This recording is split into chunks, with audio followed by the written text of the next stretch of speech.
A controversial video circulating the internet and social media of what appears to be former Baltimore Ravens running back Ray Rice punching his then fiancee in a casino elevator has brought national attention to domestic violence. SNN's Melissa Warren joins us now in the SNN newsroom. Now, Melissa, you spoke with domestic violence experts right here on the Suncoast about how much talk this video has stirred up. So what does attention like this mean for the issue and those suffering from violence? Well, 1 in 4 women experience domestic abuse at some point in their lives, according to Jessica Hayes, the Community Outreach Director for SPARK, Sarasota and DeSoto County Safe Place and Rape Crisis Center. And on average, someone who is a victim of domestic violence will leave and go back to their abuser 7 times before they actually leave for good. She says that has many people asking why. We try to encourage people not to ask why does she leave, but why does the abuser abuse? Because really the accountability should be on the perpetrator and not on the victim. Hayes says the moment a victim leaves can be the most dangerous time for them, but there are many other things that can make leaving so difficult. It can be finances, it can be children, it can be someone's withholding medication. There are so many reasons, and every situation is unique.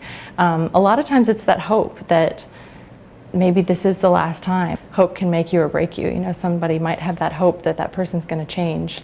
Hayes says she's glad people are talking about Ray Rice and his wife because it makes us ask questions. And we just are glad that this conversation is happening and people are talking about domestic violence, because sometimes it's one of those topics that people want to always believe that it's happening in someone else's neighborhood, in someone else's workplace. But Hayes says progress is happening. The fact that law enforcement now, holds perpetrators accountable a lot more than they did 30 years ago. That's progress. What we're seeing happening with the public outcry causing the NFL to actually make policy changes, that's huge. SPARK offers a state-certified shelter for women and children who need a place to escape from abuse.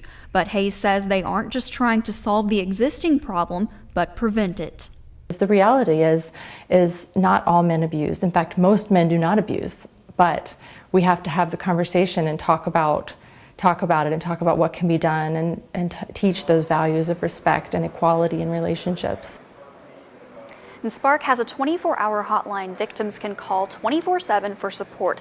That number is 941-365-1976.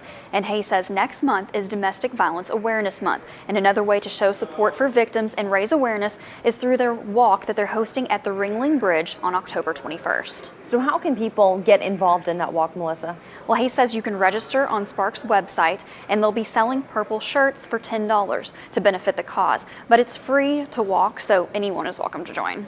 All right. Thanks very much, Melissa.